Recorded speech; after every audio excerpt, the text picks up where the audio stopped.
السلام علیکم ورحمۃ اللہ وبرکاتہ۔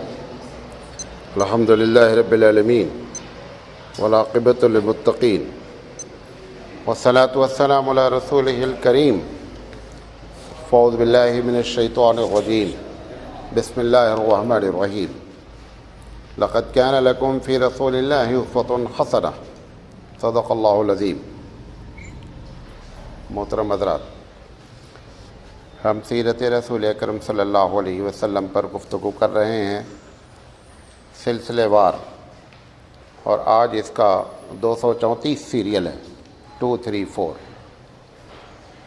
ہم نے پچھلے پروگرام میں یہ بات آپ سے کہی تھی کہ نبی کریم صلی اللہ علیہ وسلم کی جو جنگیں کی ہیں وہ ٹوٹل 82 جنگیں ہیں، اور اس جنگ کا معنی میں نے آپ کو بتایا تھا کہ کسی بھی لحاظ سے پولیس کارروائی یا مجاہدین کو کسی وجہ سے بھیجا گیا، ان سب کا نام جنگ رکھ دیا گیا ہے۔ وہ ٹوٹل 82 ہے۔ کبھی ایسا ہوا کہ کوئی خبر آئی کہ مدینے پر حملہ ہونے والا ہے تو فوراً 2 4 10 لوگوں کو تیار کر کے بھیج دیا گیا کہ آپ نگرانی کریں۔ کبھی جاسوسی کے طور پر 10 20 لوگوں کو بھیجا گیا کہ علاقے میں آپ صحیح تحقیق کریں۔ کبھی ایسا ہوا کہ مسلمانوں کے کسی آدمی کو کسی نے قتل کر دیا، اس کا پیچھا کرنے کے لیے۔ کبھی ایسا ہوا کہ ڈکیتی کہیں پڑ گئی اور اس کے تدارک کے لیے۔ ان سب کو گویا کہ جس میں اسلحے سے کارروائی کی گئی، ان کی ٹوٹل تعداد وہ کتنی ہے؟ 82 ہے۔ میں نے اس دن آپ کو یہ بات بتائی تھی کہ جس علاقے میں نبی کریم صلی اللہ علیہ وسلم نے دعوت کے کام کا آغاز کیا، اگر وہاں آپ جنگ کی حالت آپ ان کے بارے میں جانیں گے تو حقیقت میں معلوم ہوگا کہ جنگ اس قوم کا پیشہ تھا۔ میں نے یہ بات آپ کو بتائی تھی کہ جنگ اس قوم کا پیشہ تھا، کیونکہ کھانے پینے کا اس کے علاوہ کوئی شکل نہیں تھی، لہذا وہ کیا ہے، جنگ کے ذریعے ہی اپنی روزی روٹی چلاتے تھے۔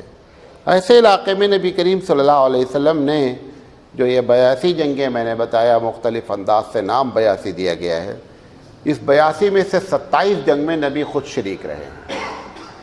82 میں سے 27 جنگ میں نبی کریم صلی اللہ علیہ وسلم خود شریک ہوئے ہیں، اور 2 یا 3 جنگیں ایسی ہیں جس میں نبی کریم صلی اللہ علیہ وسلم خود تلوار لے کر کے سامنے آئے ہیں۔ لیکن اس پورے 82 جنگ میں نبی کریم صلی اللہ علیہ وسلم نے کسی کو کوئی اتنا بڑا بدبخت نہیں تھا جس کو حضور نے مارا ہو۔ صرف ایک آدمی نے نبی کریم صلی اللہ علیہ وسلم کو چیلنج کیا تھا کہ میں نبی پر وار کروں گا، لہذا جب میں حملہ کروں تو مجھے کوئی روکے نہیں۔ کافر نے جب وہ نبی کریم صلی اللہ علیہ وسلم کی طرف بڑھا تو اللہ کے رسول صلی اللہ علیہ وسلم کے صحابہ سامنے آئے اور انہوں نے کہا اس کو آنے دیجیے، اس کی بڑی تمنا ہے نبی سے لڑنے کی، اس کو آنے دیجیے۔ جب اللہ کے رسول کے قریب پہنچا اور اللہ کے رسول نے جب اس کے وار کو ڈیفنس کیا تو اللہ کے رسول کی تلوار کی نوک اس کے گلے سے تھوڑا سے گزر گئی۔ اس پر وہ اتنا چیخا چلایا کہ لوگ اس کا مذاق اڑانے لگے کہ ذرا سے لگی ہے، خون بھی نہیں نکلا ہے اور تم اتنا پریشان ہو۔ تو کہتا ہے تم کو یہ نہیں معلوم ہے کہ تلوار کس کی ہے؟ اور وہ اسی میں کیا ہو گیا، اس کا انتقال ہو گیا۔ یہی ایک واقعہ ہے۔ تو ایک بات تو یہ جان لے کہ اس 82 جنگوں میں 27 جنگ میں شامل ہوئے نبی کریم صلی اللہ علیہ وسلم، 6 یا 7 جنگوں میں بنفس نفیس آپ سامنے آئے ہیں as a chief of army کے، اور اس ٹوٹل 82 جنگوں میں مرنے والوں کی تعداد 1018 ہے۔ کتنی ہے؟ 1018، جس میں سے 259 مسلمان شہید ہوئے ہیں، اور دوسرے لوگ جو اس میں کام آئے ہیں وہ 759 لوگ، ان دونوں کا آپ ملائیں گے تو 1018 لوگ مارے گئے ہیں۔ 1914 اور سے 1918 کے درمیان میں فرسٹ ورلڈ وار ہوئی ہے۔ فرسٹ ورلڈ وار میں جو ٹوٹل لوگ مارے گئے ہیں ان کی تعداد 73,38,000 ہے۔ ایک جنگ میں جو 1914 سے لے کر 1918 تک چلی ہے، اس میں جو ٹوٹل مارے گئے ہیں ان کی تعداد 73,38,000 ہے۔ یہ جو میں آپ کو ڈاٹا پیش کر رہا ہوں، ایک پرچہ نکلتا تھا اس وقت ہمدم کے نام پر، 1919 اپریل میں یہ ڈاٹا وہاں سے پیش کیا جا رہا ہے آپ کو، اور اس 1914 سے 1918 کے درمیان میں جو لوگ مس ہیں، غائب ہوئے ہیں، ان کا پتہ نہیں ہے۔ یہ جن کی باڈی دریافت ہوئی ہے وہ لوگ ہیں، اور اس میں کتنے لوگ کیپٹو بنائے گئے، قیدی بنائے گئے، اس کا بھی کوئی اندازہ نہیں ہے۔ یقینی بات ہے کہ مرنے والوں سے کئی گنا زیادہ لوگ کیا ہے قیدی بنائے گئے۔ تو بتانا آپ کو یہ چاہتا ہوں کہ دونوں طرف کی جنگوں کا آپ کو کمپیئر کریں، موازنہ کریں، تو صحیح اندازہ ہوگا کہ جنگیں گرچہ نام 82 میں کہہ رہا ہوں، تو ان کو جنگ کہنا بھی آج کے ٹیکنیکل ورڈ کے لحاظ سے صحیح نہیں ہے، اور اگر سب کو صحیح بھی مان لیا جائے تو یہ ٹوٹل تعداد 1018 ہے۔ اچھا، نبی اکرم صلی اللہ علیہ وسلم رحمت للعالمین ہے۔ نبی کریم صلی اللہ علیہ وسلم کی کوئی جنگ دو طریقے سے ہوتی ہے، ایک ڈیفینسو ہوتی ہے، ایک ایفینسو ہوتی ہے۔ ڈیفینسو کا مطلب ہے کہ کوئی ہم پر حملہ کر رہا ہے، مجبور ہو کر کے ہم اپنا دفاع کرتے ہیں، ڈیفینس کرتے ہیں۔ ایفینسو یہ ہوتی ہے کہ ہم خود سامنے والے پر کیا کرتے ہیں، اٹیک کرتے ہیں۔ نبی کریم صلی اللہ علیہ وسلم جو تحقیق ہے حقیقت میں کہ اس 24 یا 27 جنگیں جس میں آپ شامل ہوئے ہیں، اس میں سے کوئی جنگ ایفینسو نہیں ہے، مطلب آپ نے بڑھ کر کے حملہ کیا ہو، ایسا کسی جنگ میں نہیں ہوا ہے۔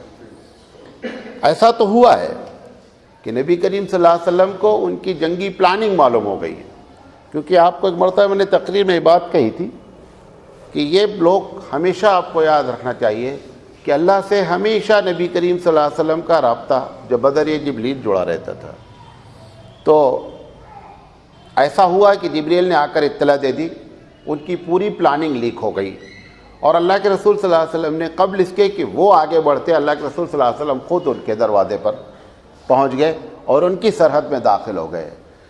تو دیکھنے میں تو لگتا ہے یہ ایفینسو ہے، لیکن حقیقت میں وہ بھی کیا ہے، ڈیفینسو ہے، کیونکہ ان کی پلاننگ لیک ہونے کی وجہ سے سائیکولوجیکل ایفیکٹ یہ ڈالا گیا کہ ہم تم سے ڈرتے نہیں ہیں، لہذا آپ صلی اللہ علیہ وسلم آگے بڑھ گئے۔ تو حقیقت میں جنگ کرنے کی دو بنیادی وجہ ہوئی ہے اللہ کے رسول کے زمانے میں۔ سب سے پہلی وجہ تو یہ ہے کہ ہجرت، ساری جنگیں ہجرت کے بعد ہیں، یہ تو آپ کو معلوم ہے، کیونکہ مکی زندگی میں اللہ کے رسول صلی اللہ علیہ وسلم کو اللہ نے جو پالیسی بتائی تھی، وہ بتائی تھی کفو ایدیکم، محمد صلی اللہ علیہ وسلم آپ اپنے ہاتھوں کو روکے رکھیے۔ بعض صحابہ آ کر کے پوچھتے تھے کہ اللہ کے رسول ٹھیک ہے یہ زیادہ ہیں، ہم کم ہیں، لیکن اگر ہم ان سے لڑیں گے، ہمارے 10 مارے جائیں گے تو ان کے ہم 20 مار لیں گے۔ حضور صلی اللہ علیہ وسلم نے کہا کہ اللہ کی جانب سے جو ہم کو حکم ہے وہ یہ ہے کہ کفو ایدیکم، اے لوگوں اپنے ہاتھوں کو روکے رکھو۔ کبھی کبھی ایسا بھی ہوا کہ بہت جذباتی انداز میں بعض صحابہ، خاص کر وہ لوگ جن کو ستایا جاتا تھا، جن کو بہت زیادہ تکلیفیں دی جاتی تھی، وہ لوگ آ کر کے اللہ کے رسول سے کہتے تھے کہ اس سے بہتر یہ ہے کہ ایک مرتبہ ہو ہی جائے۔ اللہ کے رسول صلی اللہ علیہ وسلم کہتے تھے کہ ہم کو اجازت نہیں ہے اور ہم ابھی دعوت کا کام کر رہے ہیں۔ تو اس سے ایک بات تو یہ بھی میسج دینا تھا کہ جہاد آخری درجہ ہوتا ہے، پہلے آدمی دعوت کر کے تھک جائے، تھکنے کے بعد دوسرا اسٹیپ ہوتا ہے ان کے لیے دعائیں کریں۔ جب دعاؤں سے بھی بات نہیں بنتی ہے تب پھر کیا کیا جاتا ہے، تیسرا درجہ جہاد کا اختیار کیا جاتا ہے۔ اور جہاد کا درجہ اس لیے نہیں اختیار کیا جاتا کہ آپ مسلمان نہیں ہو رہے ہیں، اس وجہ سے کبھی جہاد نہیں ہوتا ہے، کیونکہ اسلام میں، اسلام کی قانونی پالیسی ہے لا اکراہ فی الدین، کہ دین میں زبردستی نہیں ہے، اور ایک بڑی نیچرل چیز ہے کہ آپ تلوار کے ذریعے کسی کے دل کو نہیں جیت سکتے۔ بھئی تلوار کے ذریعے آپ زیادہ زیادہ کیا کر سکتے ہیں، کسی کو قید کر سکتے ہیں، اور اسلام کا تعلق کس چیز سے ہے، دل سے ہے۔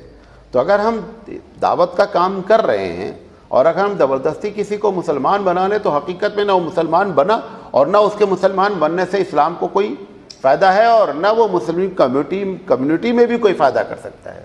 لہذا یہ پالیسی ہمیشہ یاد رکھیے کہ اللہ کے رسول صلی اللہ علیہ وسلم کے زمانے میں ہو یا آج ہو، جہاد جو بھی کیا گیا ہے اس کی بنیادی وجہ یہ ہوتی ہے کہ مسلم امہ کسی حالت میں پریشان ہو گئی ہے، اب اس کے ساتھ کوئی چارہ نہیں ہے، مثال کے طور پر اس کمرے میں 2 آدمی کو بند کر دیا گیا، اس کے دونوں دروازے لاک کر دیے گئے، دونوں دروازے اس کے لاک کر دیے گئے، چلا گیا بندہ۔ اب جو 2 آدمی اندر ہیں ان کے سامنے ایک ہی راستہ ہے کہ کھڑکی توڑیں یا دروازہ توڑیں اور باہر نکل جائیں۔ اب جب کوئی آدمی کھڑکی توڑتے دیکھتا ہے باہر والا تو وہ کیا کہتا ہے کہ یہ بہت بڑے دہشت گرد ہیں، دیکھو کھڑکی توڑ رہے ہیں۔ یہ نہیں سوچتا کہ کھڑکی توڑنے کی وجہ کیا ہے، اس کی تحقیق کوئی نہیں کرتا کہ اس کو دروازے میں پیک کر دیا گیا ہے اور کھڑکی ہی سے نکلنے کا ایک راستہ ہے، یہ شیشہ توڑ کر وینٹیلیٹر سے باہر آ رہا ہے۔ وہ سوچے کہ دیکھو کتنے بدماش قسم کے لوگ ہیں، دروازہ چھوڑ کر وینٹیلیٹر سے باہر آ رہے ہیں۔ تو یہی بات ہمارے ساتھ ہوتی ہے کہ یہ کوئی نہیں تحقیق کرتا ہے کہ آخر جو جہاد کیا گیا، جو بات کی گئی، اس کی وجہ کیا ہوتی ہے۔ تو اللہ کے رسول صلی اللہ علیہ وسلم کے زمانے میں ہجرت کے بعد ساری جنگیں ہوئی ہیں۔ تو پہلی بنیادی وجہ یہ تھی کہ جب اللہ کے رسول ان کے ہاتھ سے بچ گئے اور اللہ رب العزت نے آپ کی مدد فرمائی، کیونکہ انہوں نے قتل کی پوری سازش کی، پوری پلاننگ کی، ان پر قتل پر انعام رکھا گیا، یہ ساری باتیں آپ کو بتائی جا چکی ہیں۔ جب اللہ کے رسول بچ کر کے سیف مدینہ پہنچ گئے تو انہوں نے میٹنگ کی کہ اب اس کے بعد دوسری کارروائی کیا کی جائے۔ ایک شکل یہ ہے کہ بھئی ٹھیک ہے، محمد صلی اللہ علیہ وسلم مکہ چھوڑ کے چلے گئے، ہم خاموش ہو جائیں۔ لیکن ان لوگوں نے کہا کہ اگر ہم خاموش ہو جائیں گے، ہم نے اتنا ستایا ہے، اگر وہ وہاں پاور پا جائیں گے تو ہم کو تکہ بوٹی کر ڈالیں گے وہ، لہذا ان کو پاور میں آنے نہیں دینا ہے مدینہ پہنچ کر کے، کیونکہ ایک آدمی نے 13 سال تک ایک آدمی کو کیا کیا ہے، ٹارچر کیا ہے۔ تو اس کی وجہ سے ان کفار قریش نے مل کر کے بیٹھ کر یہ پلاننگ کی کہ قبل اس کے، ابھی تو مدینہ وہ گئے ہیں، اسٹیبلش ہوتے ہوتے ٹائم لگے گا، یہاں تو 13 سال میں ہم نے ان کو اسٹیبلش ہونے نہیں دیا، تو ابھی کچھ ٹائم لگے گا قبل اس کے کہ وہ وہاں وہ اسٹیبلش ہوں، اس سے پہلے کیا کر دیا جائے کہ ہم ان کو اٹیک کر کے ان کی ساری پالیسی کو ختم کر دیا جائے۔ تو اس کے لیے سب سے پہلی ضرورت کیا تھی؟ پیسے کی ضرورت تھی۔ پیسہ تو ہر وقت کام ہوتا ہے۔ تو ان لوگوں نے اس کی پلاننگ کے ساتھ سب سے پہلے حضور کے جانے کے کچھ ہی دن کے بعد، 1 سال کے اندر انہوں نے پلاننگ کی کہ ہمارے پاس جتنا مال ہے سب کی تجارت کی جائے، جس کے پاس سونے ہیں، چاندی ہیں، اس کو سب کو انویسٹمنٹ کیا جائے، اور انویسٹمنٹ کرنے کے بعد اس کا جو فائدہ ہو وہ پورا فائدہ لے کر کے پھر نبی کریم صلی اللہ علیہ وسلم پر کیا کیا جائے اور مدینے پر حملہ کیا جائے۔ یہ پلاننگ کے تحت انہوں نے تجارت کی، سیریا ان کا مال گیا۔ یہ پوری پلاننگ کی رپورٹ اللہ کے رسول کو لیک کر گئی کہ یہ جو قافلہ جا رہا ہے اس وقت تجارت کرنے سیریا سے، ان کا مقصد یہ ہے کہ یہ اگر وہاں سے واپس آئیں گے، آنے کے بعد جب ان کے پاس پیسے ہو جائیں گے تو یہ وہ ہمارے اوپر حملہ کریں گے۔ تو وہ یہ لیک ہونے کے بعد جنگ بدر واقع ہوئی۔ جنگ بدر کا اصل پیش خیمہ یہی بنا کہ واپسی میں جب ابو سفیان قافلے کو لے کر کے لوٹے اور معلوم تھا کہ اس میں جتنا پیسہ ہے وہ اسلام کے خلاف استعمال ہونا ہے، لہذا اللہ کے رسول صلی اللہ علیہ وسلم نے اس قافلے کو روکنا چاہا۔ بہرحال اللہ کی پلاننگ یہ تھی کہ قافلہ نہیں مل پایا، قافلہ دوسرے راستے سے مکہ چلا گیا اور وہاں سے انہوں نے پلاننگ کر کے پھر حملہ کیا اور جنگ بدر واقع ہوئی۔ اس کی وجہ یہ تھی، یقینی بات ہے جب معاملہ ہو جاتا تب ہم کو اللہ کی مصلحت نظر آتی ہے۔ یہ جو قافلہ تھا اگر اس سے لڑائی ہو جاتی تو یہ تو بہت اچھا تھا کہ مطلب مال بہت زیادہ مل جاتا اور ان کی وہ اکنامیکل پوزیشن بڑی خراب ہو جاتی، لیکن اللہ چاہ رہا تھا کہ ان کے جتنے سردار ہیں یہ پہلی ہی جنگ میں ختم ہو جائے، معاملہ تاکہ ٹھنڈا پڑ جائے۔ تو یہ تجارت کرنے تو لوگوں نے اپنے اپنے آدمی بھیجے تھے، سارے جو قبیلے کے سردار تھے وہ سب مکے میں موجود تھے، تو وہ تو مارے ہی نہیں جاتے۔ اللہ چاہ رہا تھا کہ پہلی ہی جنگ میں وہ سارے ان کے جو چیف ہیں نا وہ ختم ہو جائیں، ایک کو چھوڑ کر کوئی بچا نہیں، 2 آدمی کو۔ ابو سفیان رک گئے کیونکہ وہ تھکے ہوئے تھے، اور ابو لہب رک گیا، بقیہ جتنے ان کے سردار تھے، جتنے بڑے تھے، سب اس جنگ میں شریک ہو گئے اور سارے کے سارے مارے گئے، ابو جہل سمیت۔ تو اللہ کی پلاننگ جو تھی وہ بہت کامیاب، یقینی بات ہے اللہ رب العزت ہے، ساری باتیں جانتا ہے۔ تو دیکھنے میں تو شروع میں یہ لگا کہ نبی کی پلاننگ ہوئی قافلہ روکنے کی، اور قافلہ دوسرے راستے سے سیف مکہ پہنچ گیا اور پھر وہاں سے انہوں نے زبردست حملہ کر دیا۔ بہرحال وہ جو حملہ ہوا نتیجہ یہ نکلا کہ سارے کے سارے پہلی جنگ میں ہی ختم ہو گئے، اور جنگ بدر ہی حقیقت میں فیصلہ کن جنگ ہے۔ جنگ بدر میں جب ان کو لوگ مار دیے گئے تو اطراف میں جو عرب آباد تھے ان کو یہ میسج چلا گیا کیونکہ یہ کہتے تھے کہ ہم اللہ کے لاڈلے لوگ ہیں.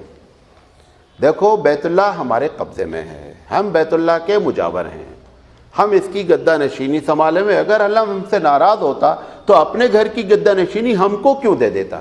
یہ کہہ کر کے پورے عرب کو انہوں نے یہ کہہ رکھا تھا کہ ہم اللہ کے بڑے لاڈلے پیارے لوگ ہیں. لہذا عرب قریش کو وہی درجہ دیتے تھے کہ جیسے یہ خدا کے نائب ہیں. لہذا ان کی چلتی تھی.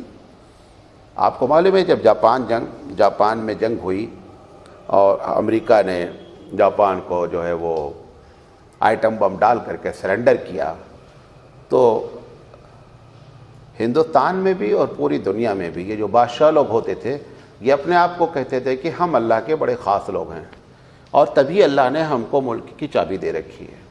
آپ کو معلوم ہے اکبر اپنے بارے میں ذل الہی کا لفظ استعمال کرتا تھا, اللہ کا سایہ, کہ میں گویا کہ اللہ کا ایک دم ڈائریکٹ نائب ہوں اور ایک دم ہاٹ لائن پر ہر وقت میں رہتا ہوں.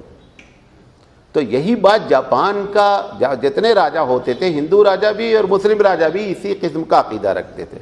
تو جب ہیروشیما ناگاساکی پہ بم ڈال دیا گیا اور جاپان سرنڈر ہو گیا, تو بادشاہ اپنے پیلس سے نکل کر کے اس بڑی کلیئر بات اس نے کی, کہا دیکھو اب تک میں نے تم کو دھوکے میں رکھا, میں اگر خدا ہوتا یا میں خدا کا بڑا خاص بندہ ہوتا تو میں جاپان کو شکست ہونے سے بچا لیتا, لیکن میں جاپان کو شکست ہونے سے بچا نہیں سکا. آپ جو فیت رکھتے تھے, جو عقیدہ رکھتے تھے, وہ غلط ہے, وہ عقیدہ آپ کا غلط ہے. اس نے باقاعدہ اس بات کا اعلان آ کر کے مجمع میں کیا بادشاہ نے کہ آپ کا یہ جو عقیدہ تھا یہ غلط ہے.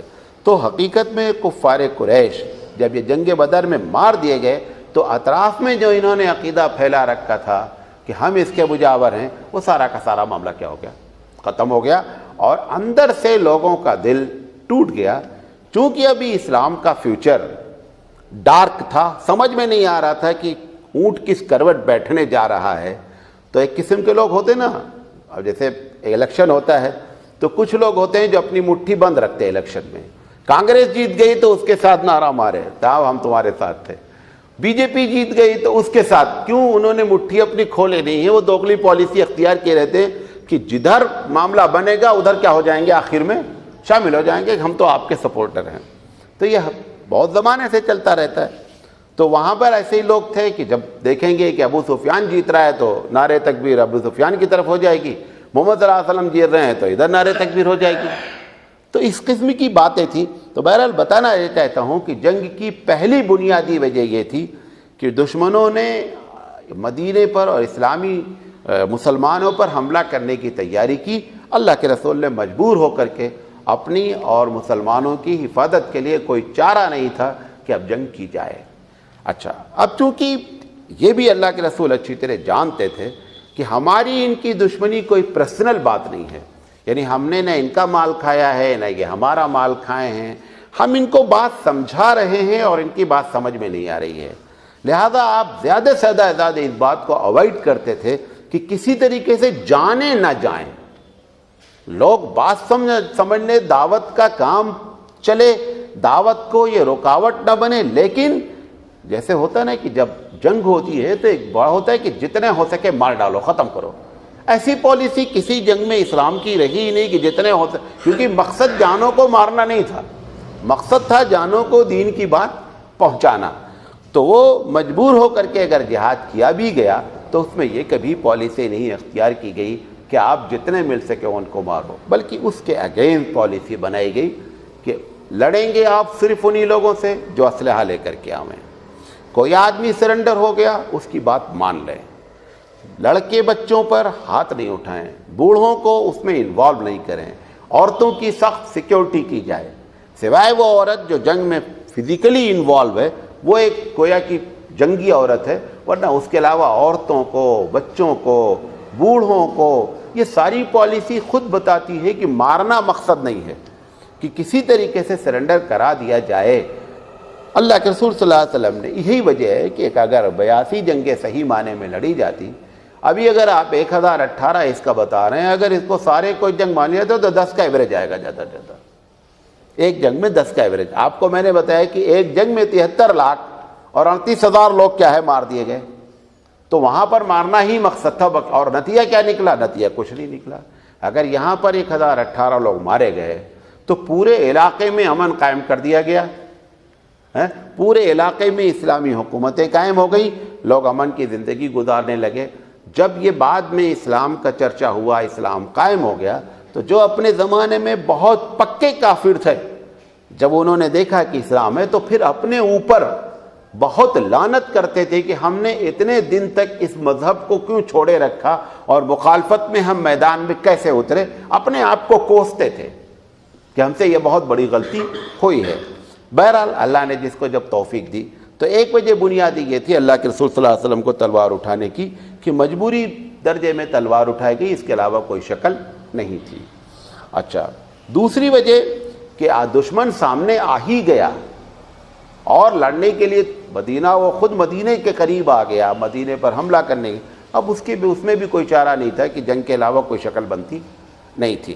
بہرحال جنگ احد اور جنگ کیا کہتے ہیں آپ کے بدر، یہ دونوں جنگوں میں تو بہت آمنے سامنے کا ٹکر ہوا، بقیہ بہت کم جنگیں ایسی ہوئیں کہ جس میں حضور صلی اللہ علیہ وسلم سے آمنے سامنے کا ٹکر ہوا۔ تو یہ بنیادی وجہ تھی کہ اللہ کے رسول صلی اللہ علیہ وسلم نے مجبور ہو کر کے جہاد کیا۔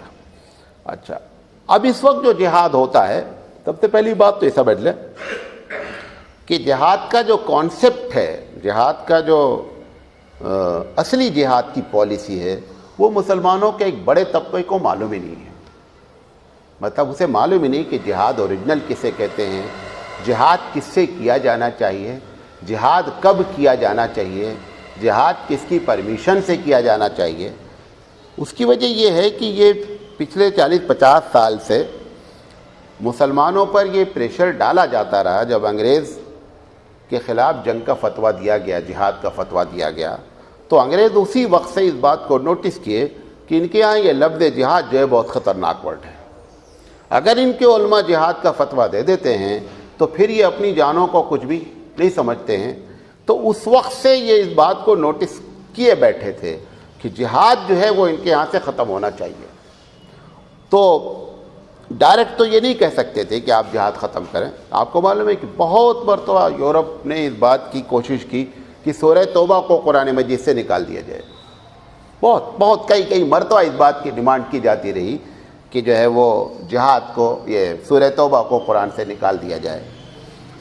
اچھا، سورہ توبہ میں جہاد کی پوری پالیسی بیان کی گئی ہے کہ جہاد کب کیا جائے۔ تو سب سے پہلی میں تھوڑی سی مختصر باتیں اس پر کروں گا اور اسی پر بات ختم کریں گے کہ سب سے پہلی بات تو سمجھ لیں کہ جہاد ہوتا ہے 3rd اسٹیپ میں۔ سب سے پہلے دعوت کا کام ہوتا ہے۔ دعوت کے کام میں جب بندہ تھک جاتا ہے تو دعا کرتا ہے۔ جب دعا سے بھی نتیجے برآمد نہیں ہوتے ہیں تو ایسی شکل میں اب جہاد ہوتا ہے۔ کب ہوگا؟ مطلب ایسا نہیں کہ ہماری دعوت نہیں قبول کیا، اب اگر اس پوزیشن میں ہو گئے ہم کہ وہ ہمارے اوپر اٹیک کر دے گا تو ایسی شکل میں جہاد کی پالیسی بیان کی جائے گی۔ کرے گا کون؟ جب تک امیر نہیں ہوگا تب تک جہاد نہیں ہوگا۔ ایک آدمی ہوگا جو مسلم کا امیر ہوگا، وہ امیر، ہر وہ شخص امیر ہو سکتا ہے جس کو آپ نے کسی تنظیم کا اپنے آپ کو سرنڈر کر دیا ہے۔ مثلا ایک ملک میں، اسلامی ملک نہیں ہے، ایک تنظیم ہے، اس تنظیم کے امیر کو آپ اپنا امیر مانتے ہیں، تو ایسی شکل میں وہ امیر سب سے پہلے اعلان کرے گا کہ حالات ایسے ہو گئے۔ جیسے اس وقت جب انگریزوں کا معاملہ ہوا تو ہندوستان کے علماء شاہ صاحب کے خاندان پر اکٹھا ہوئے، اور شاہ محدث عبدالعزیز رحمۃ اللہ علیہ غالباً پہلے شخص ہیں جنہوں نے انگریزوں کے خلاف جہاد کا فتویٰ دیا، اور اس کے بعد جو ہے پھر دوسرے علماء اس میں آئے اور آ کر کے انہوں نے جہاد کا فتویٰ دیا، کیونکہ اسلامی حکومت تھی نہیں، لہذا وہ پہلے آرگنائزیشن بنائی گئی، اس کے تحت لوگوں نے بیعت کی، بیعت کرنے کے بعد ان کو اپنا امیر مانا۔ جب امیر مانا تو انہوں نے کیا کیا؟ پھر اعلان کیا۔ تو جن لوگوں نے امیر مانا تھا انہی پر ان کی اطاعت لازم ہوتی ہے۔ اب جیسے احمد رضا خان صاحب ہیں، احمد رضا خان صاحب نے کسی انگریز کے خلاف کوئی فتویٰ کبھی نہیں دیا، اسی لیے کوئی بھی بریلوی عالم فریڈم فائٹر نہیں ہے، کیونکہ اس نے انگریزوں کو کبھی بھی ہندوستان میں یہ سمجھا ہی نہیں کہ انگریز باطل ہوئیں۔ اب اس کی کوئی بھی وجہ ہو، ہمارے علماء الگ الگ وجہ بیان کرتے ہیں، ہو سکتا ہے اس میں کچھ تعصب میں بھی بات کرتے ہوں، لیکن اس میں یہ ایک حقیقت ہے کہ انگریز کے خلاف کوئی فتویٰ احمد رضا خان صاحب کا صادر نہیں ہوا، اور بلکہ وہ ہمیشہ ان کے ساتھ کوآپریٹ کرتے رہے۔ یہی وجہ رہی کہ انگریزوں کا بہت اچھا معاملہ اعلیٰ حضرت سے رہا۔ اعلیٰ حضرت کا کوئی فتویٰ نہیں ہے۔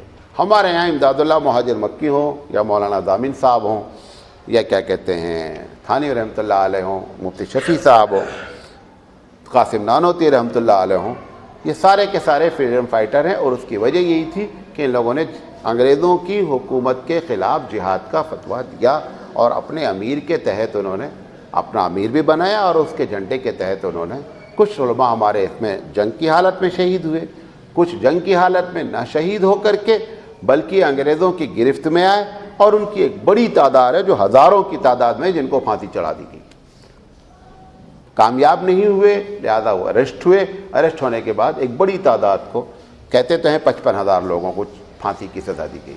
اگر 55,000 نہیں تو 30 سے 35,000 علماء کو تو پھانسی دی ہی گئی اس درمیان، پچھلے اس 100 سال کے بیچ میں تقریباً 35 سے 1000 علماء کو جو ہے اتنی بھی پھانسی کی دی۔ 1857 میں تو اتنی پھانسی دی گئی تھی کہ ہندوستان کی کسی جیل میں پھانسی کا انتظام ہی اتنا نہیں تھا جتنے لوگوں کو پھانسی دینا تھا۔ تو دلی راستے پہ جو درخت لگے تھے ان درختوں پر پھانسی دی گئی ہے، کہیں جگہ ہی نہیں تھی پھانسی دینے کی، لہذا اسی درخت پر سینکڑوں لوگوں کو، ہزاروں لوگوں کو اس درخت، سڑک کے کنارے جو درخت لگے تھے علماء کو جو ہے پھانسی دے دی گئی انہیں پہ لٹکا کر کے۔ اور ہمارے کسی عالم نے، آپ کو حیرت ہوگی، جان بڑی قیمتی ہوتی ہے اور بڑی محبوب ہوتی ہے، کسی عالم نے انگریز کے سامنے ہتھیار نہیں ڈالا۔ اس نے اگر جان کی بات کہی، پھانسی کی بات کہی، جیل کی بات کہی، کالا پانی کی بات کہی، کبھی وہ اس بات پر سرنڈر نہیں ہوئے کہ ٹھیک ہے صاحب ہم توبہ کرتے ہیں، اب دوبارہ جو ہے تمہارے خلاف، اس کی کسی نے پرواہ نہیں کی۔ آپ کو معلوم ہے انڈمان نکوبار جو یہ علاقہ ہے، یہ انڈمان نکوبار ان کی جیل تھی انگریزوں کی، جو کالا پانی کہلاتا تھا، اب وہی آبادی ہو کر کے پورا ایک کیا ہو گیا، اسٹیٹ بن گیا ہے، یہ سارا کا سارا وہی معاملہ ہے۔ بہرحال تو جہاد کے لیے ہوتا ہے کہ پہلے آرگنائزیشن ہو، اس کا ایک امیر ہو، اس امیر کو جو آدمی تسلیم کرے، لہذا اس کے بعد وہ جہاد کا اعلان کرتا ہے، انفرادی طور پر جہاد نہیں ہوتا ہے۔ اچھا، دوسری چیز یہ ہے کہ جہاد جس سے کیا جانا ہے اس کے سلسلے میں سب سے پہلے یہ ہے کہ ان سے ہم کو خطرہ کیا ہے، کیا وہ ہمارے اوپر اٹیک کرنے کی پوزیشن میں، اگر اٹیک کرنے کی پوزیشن میں ہوگا تب امیر جا کر کے کیا کرے گا، کوئی فیصلہ کرتا ہے اور وہ کوئی اپنی رائے دیتا ہے، لیکن اپنے طور پر جو ہوتی ہے لڑائیاں ہو سکتی ہیں، اس کو جہاد کا نام دیا جانا بہت بڑا مسئلہ ہوتا ہے۔ تو بہرحال اللہ کے رسول صلی اللہ علیہ وسلم نے جہاد کی جو بات کہی وہ مجبوراً تلوار اٹھائی گئی، اور اسلام اور مسلمانوں کی حفاظت کے لیے اللہ رب العزت نے نبی کریم صلی اللہ علیہ وسلم کو باقاعدہ جہاد کرنے کی پرمیشن دی۔ سورہ توبہ میں اس کا ذکر ہے، اذن کے لفظ سے، کہ اب آپ کو اجازت دی جاتی ہے کہ آپ تلوار اٹھائیں۔ جب یہ اجازت مل گئی تو نبی کریم صلی اللہ علیہ وسلم نے جو اس پر جہاد پر اگر آپ کو پڑھنا ہے تو جہاد پر سب سے بہترین کتاب الجہاد فی الاسلام ہے۔ ہندوستان میں کئی مرتبہ اس کے اوپر بین لگانے کی کوشش کی گئی، لیکن عدالت میں جب وہ کتاب پڑھی گئی اور اس کے بارے میں ان کی رپورٹیں آئیں تو کہا گیا کہ اس کتاب پر بین نہیں لگ سکتا، کیونکہ یہ کتاب ایک ایسی کتاب ہے جس نے بہت واضح انداز میں لوگوں کو بتایا جہاد کا کانسیپٹ کیا ہے۔ جو یہ آج جو خرابی پیدا ہے جہاد کے بارے میں، کیونکہ ہم جیسے لوگوں کو جہاد پر بولنے سے روک دیا گیا ہے، چاہے زبانی طور پر یا یہ کہ ایسے حالات پیدا کر دیے گئے کہ صحیح آدمی جہاد کی ڈیفینیشن ہی نہیں کر رہا ہے، لوگوں کو غلط جگہوں سے جہاد کی بارے میں معلوم ہوتا ہے، اس کا نتیجہ ہوتا ہے کہ اس کے نتائج بھی برے برآمد ہو رہے ہیں۔ گورنمنٹ تو یہ سمجھ رہی ہے کہ میں نے جہاد پر پابندی لگا دی ہے۔ بہت سے مدارس آج جہاد کا جب باب آتا ہے مدارس میں تو پڑھایا نہیں جاتا، بہت کم پڑھاتے، اور پڑھاتے تو اتنا تیز پڑھاتے کہ نہ پالیسی معلوم ہوتی ہے نہ کچھ بھی معلوم نہیں ہوتا۔ تو اگر جہاد کا صحیح کانسیپٹ بتایا جائے تو یہ جتنے اس قسم کے تشدد کے واقعات ہوتے ہیں اسے بہت کم ہی واقع ہو جائے۔ جہاں سے یہ فتوے آتے ہیں جن لوگوں کی طرف سے، ان لوگوں کی باتوں کو جو لوگ سنتے ہیں اس میں انوالو ہو جاتے ہیں۔ تو اس میں جو اصل اسکالرس ہیں ان اسکالر کی طرف سے اگر بات آوے تو بات آدمی کو سمجھ میں آوے۔ تو ہمارے اوپر پابندی لگ گئی ہے ہم علماء پر کہ وہ بات کریں، بات بھی نہیں کرنے دی۔ اب جیسے میں نے جہاد پر 10-5 منٹ بات کی، جہاد ایسا سبجیکٹ ہے کہ ایک ہفتہ جم کر بات کی جائے، تو بات پوری کلیئر. یہ میں نے جو بات کی تو محض ایک بات کر دی, کوئی اس سے کانسیپٹ تھوڑے کلیئر ہوتا ہے کسی آدمی کا کہ جہاد کیا چیز ہے. تو حقیقت کیا ہے کہ اس پر اگر صحیح علماء گفتگو کریں تو عوام کے اندر جہاد کا کانسیپٹ ایک دم صحیح کلیئر ہو, غیر مسلمین بھی اس کو تسلیم کرنے کے لیے تیار ہوں کہ صاحب یہ ایسی حالت میں جہاد کے علاوہ کوئی شکل ہوتی ہی نہیں, جہاد ہونا ہی چاہیے. کرسچینٹی بھی یہی کیا ہے, یہودیزم نے بھی کیا ہے, ہندوؤں نے بھی یہی کیا ہے. بھائی ارجن کا زبردست جو ہے کورو اور پونڈی کی لڑائی جو ہوئی ہے, مہابھارت جسے آپ کہتے ہیں, اس میں کیا کانسیپٹ ہے؟ اس میں بھی یہی کانسیپٹ ہے کہ ایک ظالم ہے, ایک مظلوم ہے, مظلوم نے مجبور ہو کر کے ہتھیار اٹھا لیا ہے. تو ایسے ہی ساری دنیا میں جہاد ہوتا ہے. تو اگر اس قسم کی باتیں ہمارے صحیح علماء سے آویں تو بات کلیئر ہو. لیکن چونکہ صحیح علماء خاموش ہیں ڈر کے مارے کہ اگر آپ بولیں گے آپ اینٹی نیشن جو ہے وہ آپ کے اوپر قانون لگ جائے گا اور آپ تشدد اور انتہا پسند کی لسٹ میں آ جائیں گے, لہذا لوگ بولتے نہیں ہیں. گورنمنٹ کو تو یہ چاہیے باقاعدہ اسلام پر درس دلواوے کہ بھئی آپ ان کو صحیح بتاویں کہ جہاد کیا چیز ہے. اس چیز کی پابندی ہونے سے لوگوں کو کنفیوژن ہے. انشاءاللہ زندگی رہی تو آگے بات ہوگی. اللہ تعالیٰ سے دعا ہے کہ اللہ تعالیٰ کہنے سے زیادہ عمل کرنے کی توفیق عطا فرمائے. وآخر دعوانا ان الحمدللہ رب العالمین. سبحان اللہ و بحمدہ سبحانک اللہم لا الہ الا انت استغفرک.